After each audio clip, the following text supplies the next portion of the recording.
Michalovcám, hlavne dievčatám k tomu, že skutočne tá ich kvalita predurčuje k tomu, aby boli tak úspešné a splnili to svojou vôľou, svojim nasadením, kvalitou samozrejme, odprezentovali ju. A čo sa týka môjho družstva, tak určite my sme chceli ukázať tiež nejaké zaujímavé veci. Myslím si, že z nás od stavu 5-1, keď sme otočili v tom priebehu na tých 7-6, škoda, že tam prišlo tým situáciám, ktoré nás zastavili v tom rozlete, ale my sme chceli dneska v prvom rade ten zápas zvládnuť po tej stránke, aby sme sa nikto nezranil. Pre nás je prioritou najbližší zápas, ktorý hráme doma s Olomoucom, postup do českého play-off.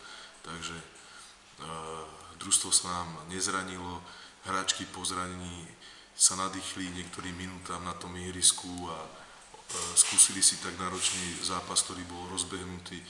Takže po tejto stránke môžem byť aj ja spokojný, hovorím. Tešíme sa na ten náš najbližší zápas, ktorý rozhodne